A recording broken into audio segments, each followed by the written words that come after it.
കർത്താവാണ്. അതുകൊണ്ട് ആ കർത്താവിനെ ആരാധിച്ച് അനുഗ്രഹിക്കപ്പെട്ട ഒരു കൂട്ടമായി മനുഷ്യരാശിയുടെ ജീവിതം ദൈവത്താൽ ആഗ്രഹിക്കപ്പെടുന്നതുകൊണ്ട് ഇന്ന് പ്രകാരവും നമുക്ക് അങ്ങനെ തന്നെ ആയിരിക്കാം. മാറ്റമില്ലാത്ത ദൈവത്തിന്റെ ശാശ്വതമായ സ്ഥിരമായ നിത്യമായ നിലനിൽക്കുന്ന വചന ശ്രദ്ധയ്ക്ക് വേണ്ടി നമുക്ക് ഒരുമിച്ച് കടന്നുപോകാം. വിശുദ്ധ വേദപുസ്തകം നാം പഠിക്കുമ്പോൾ സഭാപ്രസംഗിയുടെ പുസ്തകം 6-ാം അധ്യായം അതിന്റെ 3-ാം വാക്യത്തിൽ ഇങ്ങനെയാണ് വായിക്കുന്നത്: ഒരു മനുഷ്യൻ 100 മക്കളെ ജനിപ്പിക്കുകയും വളരെ വർഷങ്ങൾ ജീവിച്ച് ദീർഘായുസ്സോടെ ഇരിക്കുകയും ചെയ്തിട്ടും അവന് നന്മ അനുഭവിച്ച് തൃപ്തനാകുവാനും ഉചിതമായ ഒരു ശവസംസ്കാരം ലഭിക്കുവാനും ഇടയാകുന്നില്ലെങ്കിൽ അവനേക്കാൾ ചാപിള്ള ശ്രേഷ്ഠതയുള്ളതെന്ന് ഞാൻ പറയുന്നു. പ്രിയ വാത്സല്യമുള്ള ദൈവമക്കളെ, ഇവിടെ ഈ വാക്യത്തിൽ സഭാപ്രസംഗി പറയുന്ന ഒരേ ഒരു കാര്യം നമ്മൾ മറന്നു പോകാതെ ഓർത്തിരിക്കേണ്ടത് അനിവാര്യമാണ്. ജനനം എവിടെയോ എപ്പോഴോ എങ്ങനെയോ ആയിക്കൊള്ളട്ടെ, മരണവും അങ്ങനെ തന്നെ ആയിക്കൊള്ളട്ടെ. എന്നാൽ ജനനത്തിനും മരണത്തിനും അപ്പുറമായി ഒരു മർമ്മപ്രധാനമായ കാര്യം പറയാണ്: ഒരു മാന്യമായ ശവ സംസ്കാരം. കണ്ടോ, ഇവിടെ സഭാപ്രസംഗി സൂര്യന് കീഴെ എല്ലാം മായ മായ മായ എന്ന് പറഞ്ഞിട്ടും അദ്ദേഹത്തിന് ഒരു കാര്യം മനസ്സിലായി: ജനം, ജീവിതം, മരണമെല്ലാം എങ്ങനെയായിരുന്നാലും നല്ല മാന്യമായ ഒരടക്ക്, മരണാനന്തരം ഒരു ശവടക്ക് ഏതൊരു മനുഷ്യനും ആവശ്യമാണെന്ന് അദ്ദേഹം പറയുമ്പോൾ, വാത്സല്യമുള്ള ദൈവമക്കളെ, ഏറ്റവും നല്ല ശവടക്ക് ഈ ലോകത്തിൽ കിട്ടിയ മനുഷ്യൻ ആരാണ് എന്ന് നമ്മളോട് ചോദിച്ചാൽ നമ്മൾ എന്തായിരിക്കും മറുപടി പറയുന്നത്? ഒട്ടനേക പ്രമുഖന്മാര് ലോകത്തിൽ മരിച്ചു ശവസംസ്കാരം കിട്ടിയവരായി നമ്മള് ലോകത്തിന്റെ കാര്യങ്ങൾ പഠിക്കുമ്പോൾ മനസ്സിലാക്കുവാൻ കഴിയും. എന്നാൽ പ്രിയ വാത്സല്യമുള്ള ദൈവമക്കളെ, ഞാൻ പറയുകയാണെങ്കിൽ കർത്താവായ യേശുവിനാണ് അത് കിട്ടിയതെന്ന് ഞാൻ പറയും. ഞാൻ ഇന്ന് തൽക്കാലം പറയാനുണ്ടായ കാര്യം, യേശു ജനിച്ചത് ഒരു നല്ല സജ്ജീകരണമുള്ള ഒരു നേഴ്സിംഗ് ഹോമിലല്ല, ഒരു നല്ല ക്രമീകരണമുള്ള ഒരു വീട്ടിലല്ല. ശരിക്കും പറയുകയാണെങ്കിൽ യേശുവിന്റെ ജനനം വഴിയിൽ വെച്ചായിരുന്നു എന്ന് പറഞ്ഞാൽ തെറ്റില്ല. ജനിച്ച യേശുവിന് കിടത്താനായിട്ട് ഒരു സ്ഥലം കിട്ടി, അത് തൊഴുത്താണ് എന്ന് നമ്മൾ വേദപുസ്തകത്തിലൂടെ വായിക്കുന്നുണ്ട്, അല്ലെ പ്രിയ വാത്സല്യമുള്ള ദൈവമക്കളെ? എന്നാൽ യേശുവിന്റെ ജീവിതം വളരെ വൈഷമ്യമേറിയ അവസ്ഥയിലായിരുന്നു. യേശുവിന്റെ മരണം അതിനേക്കാൾ കഠോരമായിരുന്നു. എന്നാൽ യേശു കുരിശിൽ കൊല ചെയ്യപ്പെട്ട് യേശുവിന്റെ മൃതശരീരം ആ കുരിശിൽ കിടക്കുമ്പോൾ യേശുവിനെ സ്നേഹിച്ച അനുയായികൾ, യേശുവിന്റെ അമ്മയായ മറിയം പോലും ഇങ്ങനെ വ്യാകുലപ്പെട്ട് ചിന്തയിൽ വല്ലാതെ ആകുലത അനുഭവിച്ചു കാണും. ഈ കുരിശിൽ കിടക്കുന്ന ശരീരം ഇറക്കി എവിടെയാണ് ഇത് സംസ്കരിക്കുന്നത്? പ്രിയ ദൈവമക്കളെ, യേശുവിന്റെ ശരീരം ജീവനറ്റ് കാൽവരി ക്രൂശിൽ കിടക്കുന്ന സമയവും ആർക്കും അതിനെക്കുറിച്ച് ഒരു മുന്നറിവില്ല. നമ്മളെല്ലാം മുന്നമേ ശവസംസ്കാരത്തിന് വേണ്ട കാര്യങ്ങൾ ചെയ്ത് ആ ഒരു കാര്യങ്ങളുടെ അടിസ്ഥാനത്തിലാണ് നമ്മൾ പോകുന്നതെങ്കിൽ യേശുവിന് അങ്ങനെയൊന്നുമില്ലായിരുന്നു. എന്നാൽ പ്രിയ ദൈവമക്കളെ, രണ്ട് മഹൽ വ്യക്തികള് ആ സമയത്തുള്ളതാണ്. ഒരാളെ ആ കുരിശിന്റെ അടുക്കൽ യേശുവിന്റെ ശരീരം കാവൽ കാക്കുവാൻ നിർത്തി. ഒരാൾ നേരെ പീലാത്തോസിന്റെ ആസ്ഥാനത്തിലേക്ക് പോയി. അവിടെ ചെന്ന് അനുവാദം വാങ്ങിച്ചുകൊണ്ടാണ് ആ വ്യക്തി വരുന്നത്. പ്രിയ ദൈവമക്കളെ, ആ അനുവാദം വാങ്ങിച്ചുകൊണ്ട് വന്ന വ്യക്തി നമുക്കറിയാം ആരാണെന്ന്. അനുവാദം വാങ്ങുക മാത്രമല്ല, ആ വ്യക്തി ഒരു കാര്യം കൂടെ ചെയ്തു. തന്റെ ജീവിതത്തിലെ ഏറ്റവും വലിയ ആഗ്രഹമായി തന്റെ കുടുംബക്കാർക്ക് വേണ്ടി പണിതിട്ടിരുന്ന ഒരു കുടുംബ കല്ലറ ആ യേശുവിന് ഒഴുകുവാൻ തീരുമാനിച്ചു. പ്രിയ വാത്സല്യമുള്ള ദൈവമക്കളെ, ആരാണ് തന്റെ കല്ലറ യേശുവിന് വേണ്ടി കൊടുത്തത് എന്നതാണ് ഇന്ന് പ്രകാരം നമ്മൾ ചിന്തിക്കുവാനായിട്ട് പോകുന്നത്. മത്തായി 27 അധ്യായം 57 മുതൽ 60 വരെയുള്ള വേദവാക്യങ്ങൾ, യോഹന്നാൻ എഴുതിയ സുവിശേഷം 19 അധ്യായം 38 വാക്യം, മർക്കോസ് എഴുതിയ സുവിശേഷം 15 അധ്യായം 43 വാക്യം, ലൂക്കോസ് 22 അധ്യായം 50 വാക്യം. 4 സുവിശേഷകന്മാരും ഒന്നുപോലെ പറഞ്ഞിരിക്കുന്ന ഒരു വ്യക്തിയാണ് അരിമത്യക്കാരനായ യോസേഫ്. പ്രിയ വാത്സല്യമുള്ള ദൈവമക്കളെ, ആ മനുഷ്യൻ ആരാണെന്ന് നമ്മൾ പറഞ്ഞു പോകുന്നത് അതാണ്. ഔദാര്യം കാണിക്കുന്നത് സാധാരണക്കാരല്ല, നിരാലംബരല്ല. അതിൽ അവരുടെ കൂട്ടത്തിൽ വളരെ ഉന്നതനും ഉണ്ടാകും എന്നുള്ള കാര്യം നാം മറന്നു പോകരുത്. ഇന്നത്തെ പേപ്പർ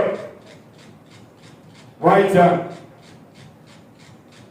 നൈജീരിയ എന്ന് പറയുന്ന സ്ഥലത്ത് തീവ്രവാദികൾ ഒരു ക്രിസ്തീയ സ്കൂൾ ആക്രമിച്ചു.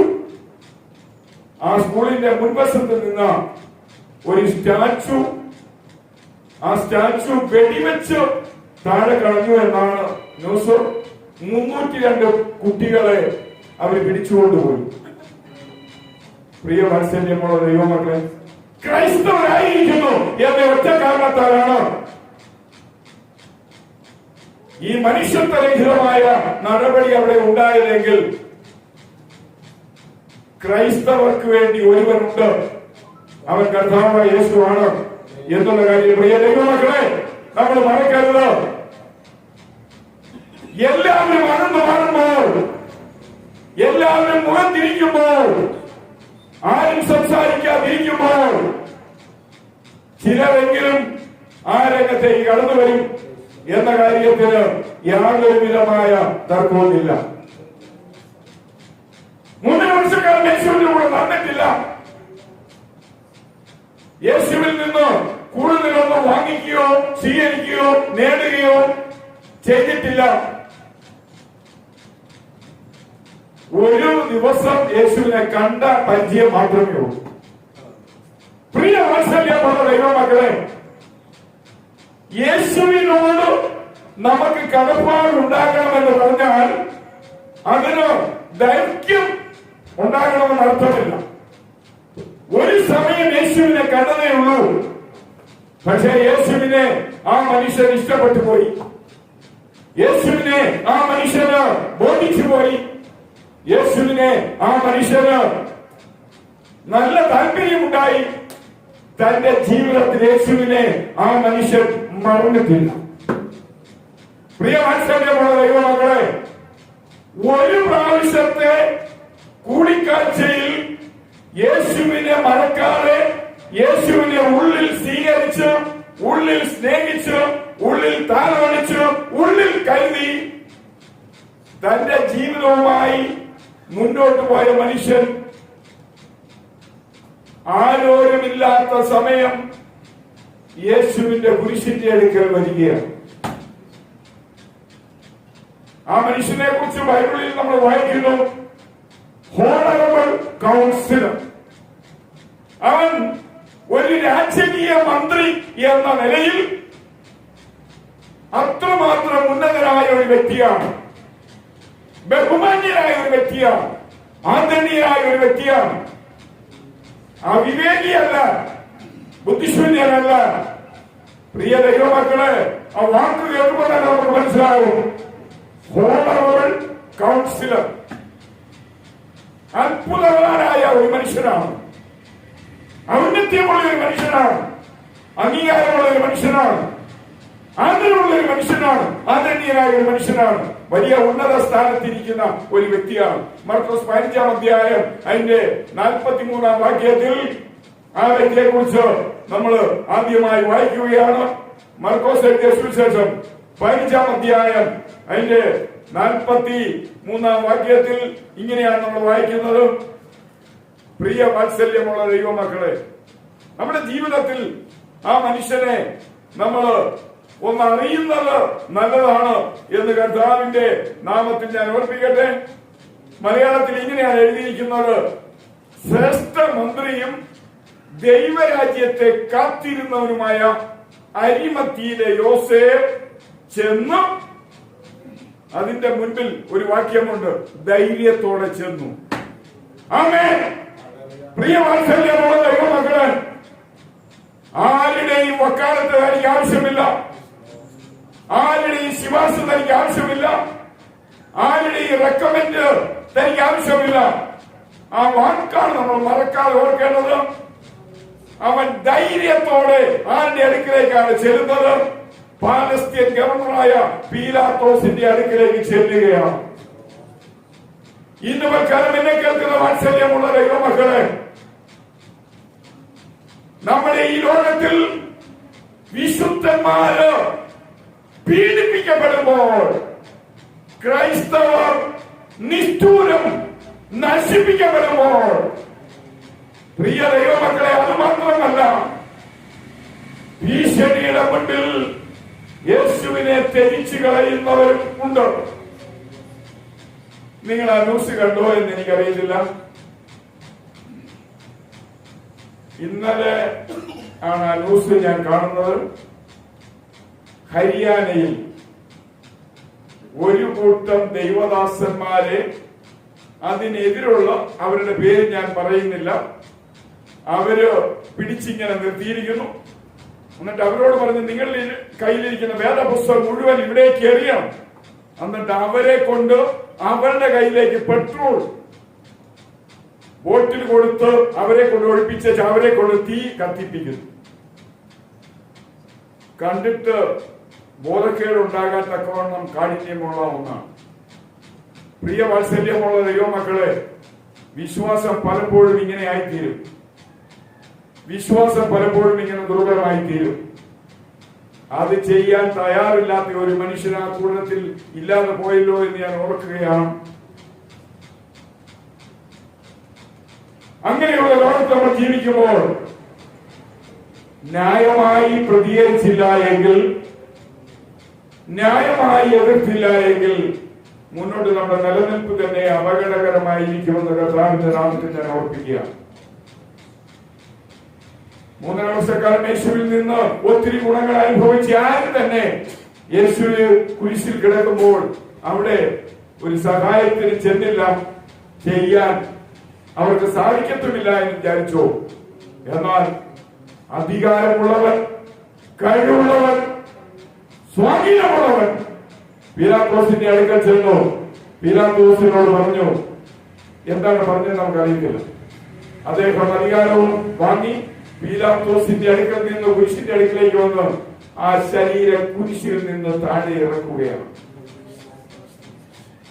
താഴെ ഇറക്കി വേണ്ട കാര്യങ്ങളെല്ലാം ചെയ്തിട്ട് ഇത്രയും ഉന്നതനായ മനുഷ്യൻ ആരെയും ഒരിക്കലും വെച്ചിട്ടില്ലാത്ത തന്റെ വീട്ടുകാർക്ക് വേണ്ടി മാത്രം വേർതിരിച്ചുണ്ടാക്കിയിട്ടിരിക്കുന്ന ആ മനോഹരമായ കല്ലറ യേശുവിന്റെ ശരീരം വെക്കുവാൻ കൊണ്ടുവന്നു.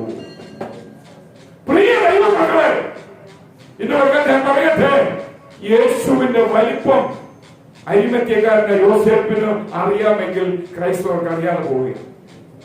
യേശു വലിപ്പമുള്ളവൻ, യേശുവിന് അധികാരമുണ്ട്, അവന് ശക്തിയുണ്ട്. അവൻ ആരാണെന്നുള്ളത് അറിഞ്ഞുകൊണ്ട് നമ്മൾ അവനെ സേവിച്ച് മുന്നോട്ട് പോകണമെന്ന് കർത്താവിന്റെ നാമത്തിൽ ഓർപ്പിക്കുകയാണ്. ഈ കുരിശിന്റെ ചുവട്ടിൽ ചെന്ന ആ മനുഷ്യൻ ഒന്നാമത് ഒരു ഹോണറബിൾ കൗൺസിലറാണ്. അവൻ ശ്രേഷ്ഠനായ ഒരു മന്ത്രി എന്ന സ്ഥാനത്ത് നിൽക്കുമ്പോഴാണ് അവൻ അതിലേക്ക് ചെല്ലുന്നത്. നമ്മുടെ കർത്താവായ യേശു ഒരു കാര്യം ഇങ്ങനെ പറഞ്ഞു, നിങ്ങൾ മിണ്ടാതിരുന്നാൽ ഈ കല്ലുകൾ ആർക്കും. അല്ലേ? യേശു പറയാണ്, നിങ്ങൾ മിണ്ടാതിരുന്നാൽ ഈ കല്ലുകൾ ആർക്കും. ഞാൻ വീണ്ടും പറയട്ടെ, നമ്മുടെ യേശുവിന് വേണ്ടി ആരെങ്കിലും ഏതെങ്കിലും സമയത്ത് ഉണ്ടാകുമെന്നുള്ള കാര്യത്തിന് ഒരുവിധമായ സംശയവും ഉണ്ടാകരുത്. നമ്മളല്ലെങ്കിൽ നമ്മുടെ സ്ഥാനത്ത് വേറൊരാൾ ഉണ്ടാകും. ഞാനില്ല എങ്കിൽ യേശുവിന് അതുകൊണ്ടൊരു കുറവും വരുത്തില്ല. ഞാനില്ല എങ്കിൽ യേശുവിന് അതുകൊണ്ട് ഒരു പോരായ്മ ഉണ്ടാകത്തില്ല എന്ന് നമ്മൾ അറിയണം. പ്രിയ വാത്സല്യമുള്ള ദൈവമക്കളെ, ഈ അറിവ് നമ്മളെ യേശുവിന്റെ സന്നിധിയിൽ നമ്മളെ അടുപ്പിക്കുവാൻ ഇടയാക്കുമെന്ന് കർത്താവിന്റെ നാമത്തിൽ ഞാൻ ഉറപ്പിക്കുകയാണ്. ഒന്നാമത്, ഈ മനുഷ്യൻ ശ്രേഷ്ഠനായ ഒരു മന്ത്രിയാണ്. രണ്ടാമത്, look and wait for the kingdom of God. ദൈവത്തിന്റെ രാജ്യത്തിന് വേണ്ടി നോക്കി കാത്തിരുന്നവൻ. എന്നെ കേൾക്കുന്ന വാത്സല്യമുള്ള ദൈവമക്കളെ, ആ വാക്യത്തിൽ നമ്മൾ വായിക്കുകയാണ്. മർക്കോസ് 15:43 വാക്യം. ശ്രേഷ്ഠ മന്ത്രിയും ദൈവരാജ്യത്തെ കാത്തിരുന്നവനുമായ അരിമത്തിയിലെ യോസേഫ് ധൈര്യത്തോടെ പീലാത്തോസിന്റെ അടുക്കൽ ചെന്ന് യേശുവിന്റെ ശരീരം ചോദിച്ചു. ഒരു മറുപടി പീലാത്തോസ് പറയുന്നില്ല. അവൻ ഇത്ര വേഗം മരിച്ചുവോ എന്ന് പീലാത്തോസ് ആശ്ചര്യപ്പെട്ട് അവൻ ശതാധിപനെ വിളിച്ച് അവൻ മരിച്ചിട്ട് ഏറെ നേരമായോ എന്ന് അവനോട് ചോദിച്ചറിഞ്ഞു. ശതാധിപനിൽ നിന്ന് ഈ വസ്തുത ഉറപ്പുവരുത്തിയ ശേഷം ശരീരം യോസേപ്പിന് വിട്ടുകൊടുത്തു. ആമേൻ, ഹല്ലേലൂയ. പ്രിയ ദൈവമക്കളെ, പെട്ടെന്നൊരു മരണമല്ല പീലാത്തോസ് പോലും പ്രതീക്ഷിച്ചത്. അവൻ നീറി സമയമെടുത്ത് അവിടെ കിടന്ന് മരിക്കണം. ആ മരണം അവസാനിക്കുന്നതുകൊണ്ടോ കഴുകന്മാർക്ക് വേണമെങ്കിൽ ആ ശരീരം കൊത്തിപ്പറിച്ച് ആഹാരമായി സ്വീകരിക്കാം. എന്നാൽ അങ്ങനെ ഒന്നും സംഭവിച്ചില്ല. വളരെ വേഗത്തിൽ ആ ശരീരത്തിന് മരണം സംഭവിച്ചു. പ്രിയ ദൈവമക്കളെ, നമ്മള് ഒരു സ്ഥലത്തേക്ക് പോയാൽ നമ്മുടെ ജീവിതത്തില് സാഫല്യം അനുഭവപ്പെടുന്ന അവസ്ഥയിലേ മടങ്ങി പോകാവൂ. നിങ്ങൾക്ക് കാര്യം മനസ്സിലാകുന്നുണ്ടോ? ഈ അരിമത്യക്കാരനായ യോസേഫ് പീലാത്തോസിന്റെ ചേംബറിലേക്ക് പോയി യേശുവിന്റെ ശരീരം ചോദിച്ചു. ഒരു മറുപടിയും പീലാത്തോസ് അരിമത്യക്കാരനായ യോസേഫിനോട് ഓപ്പോസിറ്റ് ആയിട്ട് പറഞ്ഞതായി നമുക്ക് രേഖകളിൽ കാണാനില്ല. മരിച്ചോ എന്ന് മറ്റുള്ള ശതാധിപന്മാരോട് അന്വേഷിച്ചറിയുക മാത്രമാണ് ചെയ്തത്. മരിച്ചു എന്ന് ഉറപ്പായതുകൊണ്ട് മരിച്ച ശരീരം അരിമത്യക്കാരനായ യോസേഫിന് വിട്ടുകൊടുക്കുവാൻ പീലാത്തോസ് കൽപ്പിക്കുകയാണ്. ഞാൻ ഈ പറയുന്നതിന്റെ സാരം, നമ്മള് ലക്ഷ്യം പരിപൂർണമായി പ്രാവർത്തിക അവസ്ഥയിൽ, പ്രായോഗിക അവസ്ഥയിൽ, ജീവിത അനുഭവത്തിലേക്ക് കൊണ്ടുവരുവാൻ വിളിക്കപ്പെട്ടവരാണ് എന്നുള്ള കാര്യം മറക്കരുത്. പ്രിയ ദൈവമക്കളെ, നമ്മുടെ ലക്ഷ്യം എന്താണ്? നമ്മുടെ ഉദ്ദേശം എന്താണ്? അത് നമ്മൾ നേടിയെടുക്കണം. എനിക്ക് തോന്നുന്നു പീലാത്തോസ് ആ അനുവാദം അരിമത്യക്കാരനായ യോസേഫിന് കൊടുക്കാതിരിക്കുവാൻ തക്കവണ്ണം പറ്റുമോ എന്ന് എനിക്കറിയത്തില്ല. നമ്മൾ ഇങ്ങനെ ചിന്തിച്ചാൽ, ഇന്ത്യയിൽ പ്രസിഡന്റ് ഉണ്ട്, പ്രധാനമന്ത്രി തൊട്ട് താഴെയുണ്ട്, അല്ലേ? പ്രധാനമന്ത്രിയുടെ കൂടെയുള്ളവരുടെയും അധികാരം പ്രസിഡന്റിന്റെ അധികാരത്തെക്കാൾ മുകളിലല്ലെങ്കിലും പ്രസിഡന്റിനെ വേണമെങ്കിൽ അവിടെ നിന്ന് എന്ത് ചെയ്യാൻ പറ്റും? താഴെ ഇറക്കാനായിട്ട് താൻ വിചാരിച്ചാൽ നടക്കും. പ്രിയ വാത്സല്യമുള്ള ദൈവമക്കളെ, ഈ ഒരു അറിവുള്ളത് കൊണ്ടാണോ പീലാത്തോസ് അത് ചെയ്തെന്ന് അറിയത്തില്ല.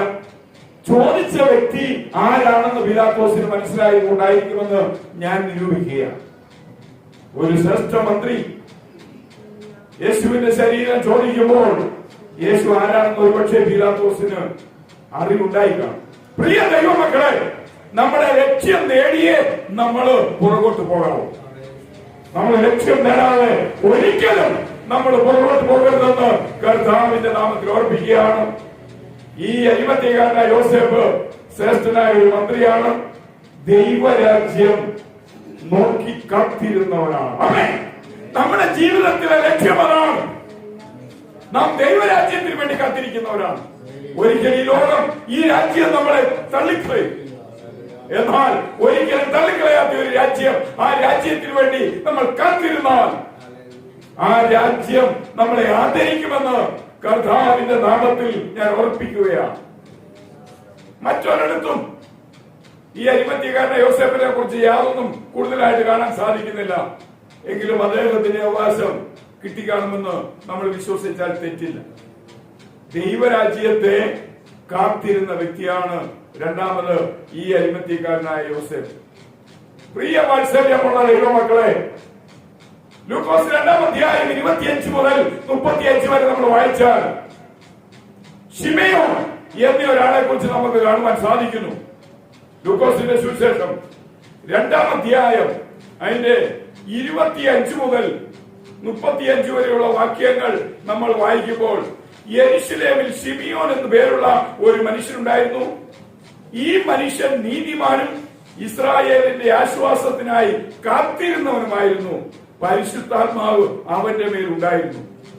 കർത്താവിന്റെ ക്രിസ്തുവിനെ കാണുന്നതിന് മുൻപ് മരണം കാണുകയില്ല എന്ന് പരിശുദ്ധാത്മാവിനാൽ അവൻ അരുളപ്പാട് ലഭിച്ചു. ദൈവമക്കളെ, ചിന്തിക്കേണ്ട കാര്യം, ഇദ്ദേഹം നല്ല മനുഷ്യനായിരുന്നു. പക്ഷേ അദ്ദേഹത്തിൽ ദൈവത്തിന്റെ പരിശുദ്ധാത്മാവ് ഒരു വലിയ അരുളപ്പാട് കൊടുത്തു. നീ യേശുവിനെ കാണുന്നതിന് മുമ്പ് മരിക്കത്തില്ല.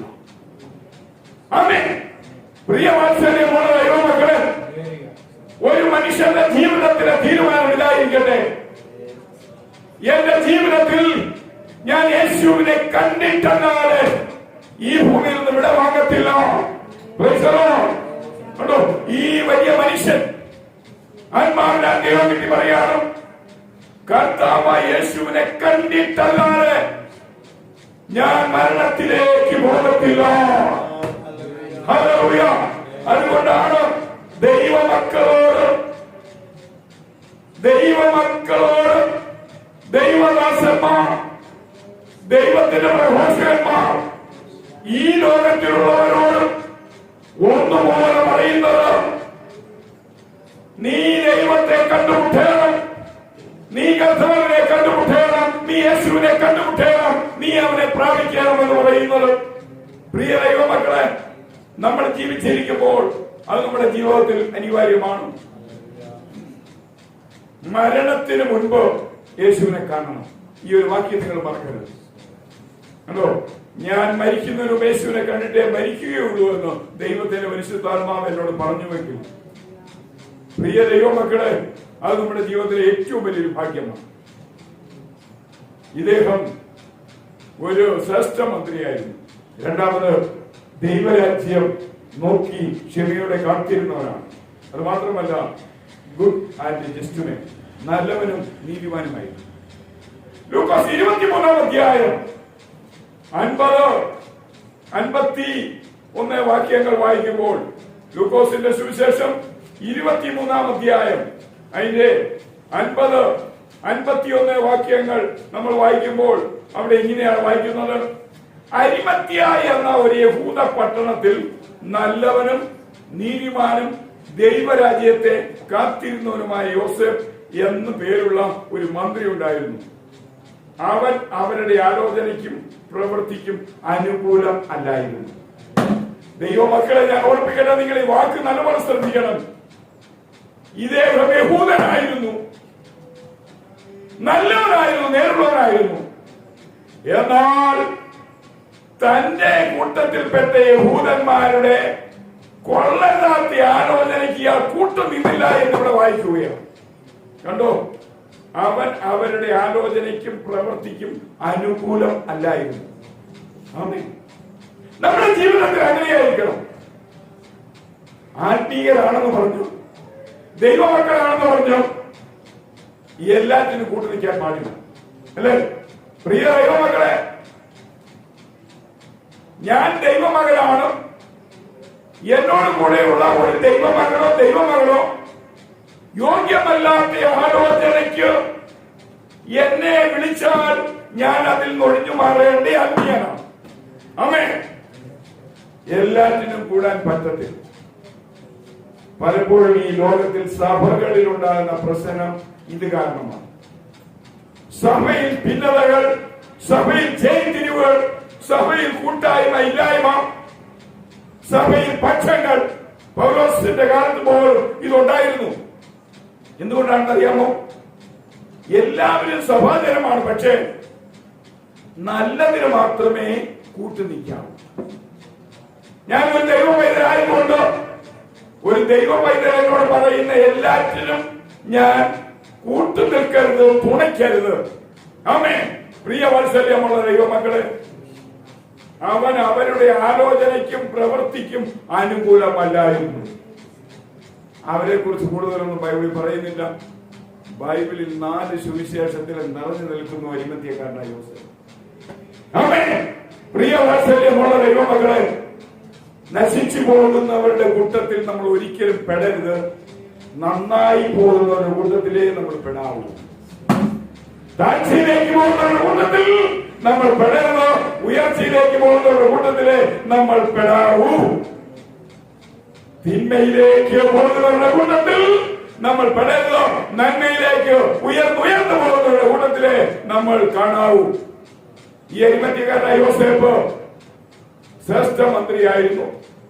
രണ്ടാമത് ദൈവരാജ്യത്തിന് വേണ്ടി ക്ഷമയോടെ നോക്കിക്കാത്തിരുന്നവനായിരുന്നു.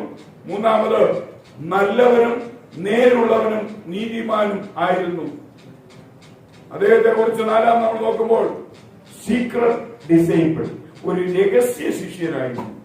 യോഹന്നാന്റെ സുവിശേഷം 19 അധ്യായം അതിന്റെ 38 വാക്യം വായിച്ചാൽ ഇങ്ങനെ വായിക്കുന്നു: അനന്തരം യഹൂദന്മാരെ ഭയന്ന് രഹസ്യമായി യേശുവിന്റെ ശിഷ്യനായി കഴിഞ്ഞിരുന്ന അരിമത്യയിലെ യോസേഫ് യേശുവിന്റെ ശരീരം എടുത്തുകൊണ്ടുപോകുവാൻ പീലാത്തോസിനോട് അനുവാദം ചോദിച്ചു.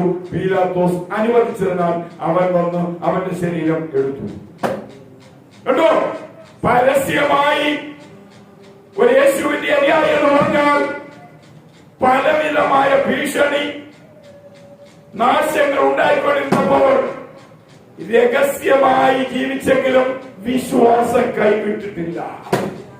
എന്നെ കേൾക്കുന്ന പ്രിയ ദൈവമക്കളെ, നമ്മുടെ ആയുഷ്കാലത്തെ സാഹചര്യം വരും നാളിൽ എങ്ങനെയെന്ന് പറയുവാൻ നമുക്ക് കഴിയത്തില്ല.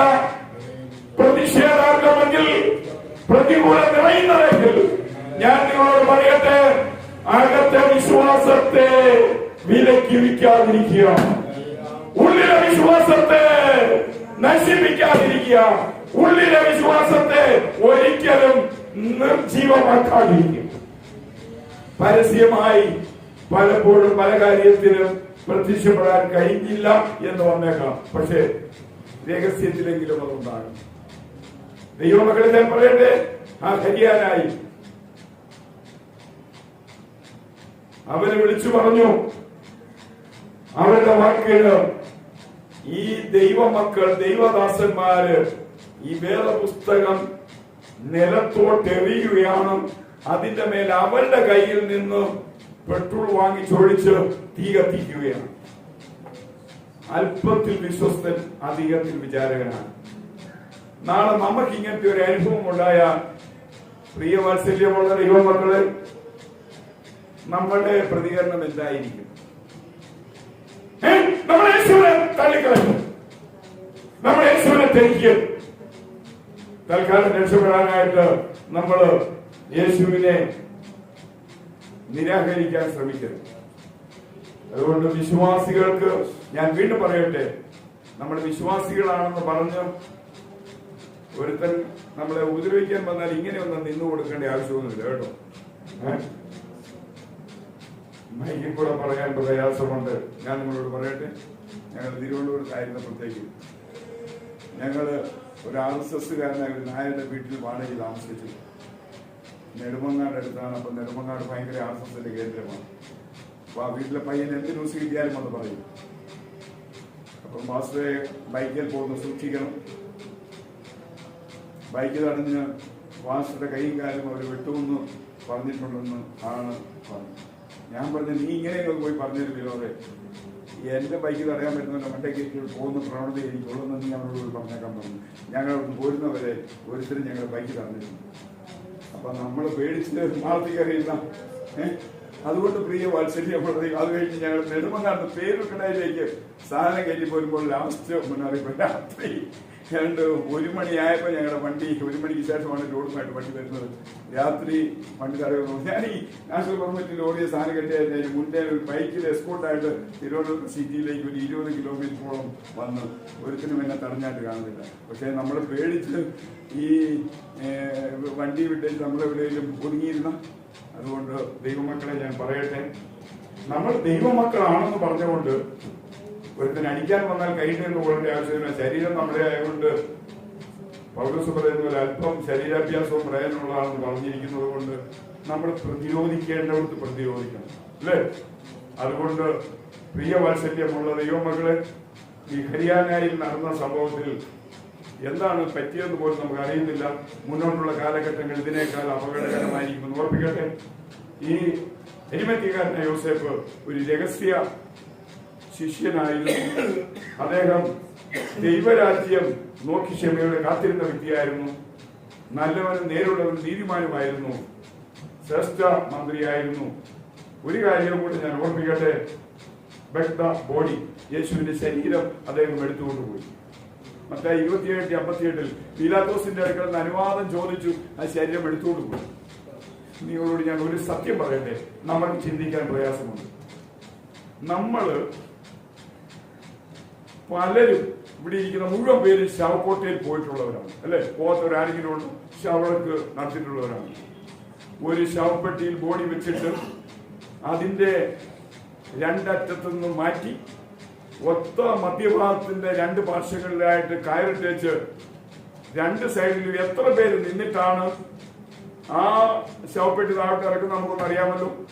എന്നിട്ട് സൂക്ഷിക്കണം തെറ്റിപ്പോകരുതെന്നെല്ലാം പറഞ്ഞുകൊണ്ട് ഇറക്കുന്നത്. നിങ്ങളോട് ഞാനൊരു സത്യം പറഞ്ഞേ, യേശുവിന്റെ ശരീരം ക്രൂശിൽ നിന്ന് തന്നെ എടുത്ത് യോസേപ്പിന്റെ കല്ലറയിൽ യോസേപ്പ് വെച്ചെന്ന് നിങ്ങളോട് ഞാൻ പറഞ്ഞാൽ നിങ്ങൾ വിശ്വസിക്കുമോ? അവിടെ വേറെ ഒരു ശവകാര്യമില്ല. എന്നെ ഏറ്റവും അധികം ആവേശം കൊള്ളിച്ച ഒരു സംഭവമാണ് യോസേപ്പ് ആ ശരീരം എടുത്തോണ്ട് പോയി. കളയാനല്ല, തന്റെ കല്ലറയിൽ കൊണ്ടുവെക്കുക. പ്രിയ വാത്സല്യമുള്ള ദൈവമക്കളെ, യേശുവിന്റെ ശരീരം കുരിശിൽ നിന്ന് ഇറക്കി താഴെ നിലത്ത് വെച്ച് നിങ്ങൾ പടമൊക്കെ കാണും, ഫിയറ്റ് എന്ന് പറയുന്ന ആ പടം കാണും. യേശുവിന്റെ അമ്മയ മറിയുടെ മടിയിൽ ആ ശരീരം വെച്ച് സുഗന്ധ തൈലം കൊണ്ട് അല്ലെങ്കിൽ സുഗന്ധവ്യഞ്ജനം കൂട്ട ശരീരം മുഴുവൻ പൊതിഞ്ഞു 4 ഇഞ്ച് വീതിയുള്ള ലിനൻ തുണി കൊണ്ട് ആ ശരീരം മുഴുവൻ പൊതിഞ്ഞിട്ട് ആ ശരീരം അവിടെ നിന്നെടുത്ത് കല്ലറയിൽ ഈ അരിമത്യക്കാരനായ യോസേഫ് തന്നെ വെച്ചെന്ന് പറഞ്ഞാൽ തനിക്ക് യേശുവിനോടുള്ള സ്നേഹം അത്ര ഭയങ്കരമാണ്. പ്രിയ ദൈവമക്കളെ, ഇങ്ങനെ സ്നേഹമുള്ള ഒരാൾക്ക് എങ്ങനെ യേശുവിനെ ത്യജിക്കാൻ സാധിക്കും? ഇതിന്റെ ഒരു 1000-1 ഉണ്ടായിരുന്നെങ്കിൽ അവരാ വേദപുസ്തകം അവിടെ ഇട്ടിച്ച് ആ പെട്രോൾ മേടിച്ച് അതിന്റെ പുറത്ത് വെച്ച് കത്തിക്കുമായിരുന്നു. വരുന്നിടത്ത് വെച്ച് കാണാമെന്ന് പറഞ്ഞ ഞാനാണ്. ഏതായാലും തിരിച്ച് അങ്ങനെ പോകാമെന്ന് പറഞ്ഞൊന്നും അല്ലല്ലോ ഒരാൾ തന്നെ അമ്മയുടെ ഉദരത്തിൽ നിന്ന് വരുന്നല്ലേ. പ്രിയ വാത്സല്യമുള്ള ദൈവമകളെ, യേശുവിന് വേണ്ടി നമ്മൾ അല്പം ധൈര്യം കാണിക്കുന്നത് നല്ലതാണ്. കണ്ടോ, ധൈര്യത്തോടെ പീലാത്തോസ് എന്ന ഗവർണർ അടുക്കിലേക്ക് യോസേഫ് പോയി. ഒരു പേടിയും തനിക്കില്ല. ദൈവമക്കള് അല്പം ധൈര്യമുള്ളവരായിരിക്കണമെന്ന് കർത്താവിന്റെ നാമത്തിൽ ഓർക്കുകയാണ്. ഹി ഗേവ് ഹിസ് ഗ്രേവ്, തന്റെ കല്ലറ യേശുവിന് അദ്ദേഹം കൊടുത്തു. മത്തായി 27:59-60 വാക്യങ്ങൾ. ഒന്നാമത് ഇദ്ദേഹം ഒരു അത്ഭുത മന്ത്രിയായിരുന്നു. രണ്ടാമത് ദൈവരാജ്യം നോക്കി ക്ഷമയോടെ കാത്തിരുന്ന വ്യക്തിയായിരുന്നു. മൂന്നാമത് നല്ലവനും നീതിമാനും നേരുള്ളവനുമായിരുന്നു. നാലാമത് ഒരു രഹസ്യ ശിഷ്യനായിരുന്നു. അഞ്ചാമത് യേശുവിന്റെ ശരീരം തനിയെ എടുത്തുകൊണ്ടുപോയ വ്യക്തിയായിരുന്നു. ആറാമത് തന്റെ ശരീരം യേശുവിന്റെ ആ മനോഹരമായ ശരീരം തന്റെ സ്വന്തം കുടുംബ കല്ലറയിൽ വെക്കുവാൻ തനിക്ക് മനസ്സുണ്ടായിരുന്നു, കൊടുക്കുവാൻ തനിക്ക് മനസ്സുണ്ടായിരുന്നു. അതുകൊണ്ട് ഇന്ന് ഞാൻ പറയട്ടെ, ജീവിതത്തിൽ ഈ അരിമത്യക്കാരനായ യോസേഫ് എത്രയോ നല്ലവനാണ്. അതിന്റെ ഒരു കൊലിശമെങ്കിലും ക്രൈസ്തവർക്ക്, ക്രിസ്ത്യാനികൾക്ക്, ദൈവമക്കൾക്കുണ്ടെങ്കിൽ അത് വളരെ വിലയേറിയതായിരുന്നു. അതുകൊണ്ട് പ്രിയ വാത്സല്യമുള്ള ദൈവമക്കളെ, കാലാന്തരത്തിൽ നമുക്ക് എങ്ങനെയുള്ള പ്രതികൂലം ഉണ്ടായി വന്നേക്കാം. അങ്ങനെ ഉണ്ടായി വന്നാൽ നമ്മൾ അതിന്റെ മുൻപിൽ നമ്മുടെ വിശ്വാസത്തെ ത്യജിക്കരുത്. ആമേൻ. സഭാപ്രസംഗി 6:3 പറയുന്നത് പോലെ ഒരു മനുഷ്യൻ ഒത്തിരി കാലം ജീവിച്ച് ഒത്തിരി സന്തതി സൗഭാഗ്യം കിട്ടി, മരിച്ചു നല്ലൊരു അടക്ക് കിട്ടിയില്ല എങ്കിൽ ചാപിള്ള അതിനേക്കാൾ നല്ലതെന്ന് പറയുമ്പോൾ, പ്രിയ ദൈവമക്കളെ, എന്റെ യേശുവിന് കിട്ടിയതുപോലെ ഒരു അടക്ക് ഈ ലോകത്തിൽ ഒരുത്തർക്കും കിട്ടിയിട്ടില്ല. അതുകൊണ്ട് പ്രിയ ദൈവമക്കളെ, ആ യേശുവിനെ നമ്മൾ പിൻഗമിച്ച് മുന്നോട്ട് പോകണം എന്ന് കർത്താവിന്റെ നാമത്തിൽ ഞാൻ ഓർപ്പിക്കുകയാണ്. കർത്താവ് നമ്മളെ സഹായിക്കുമാറാകട്ടെ. ആമേൻ.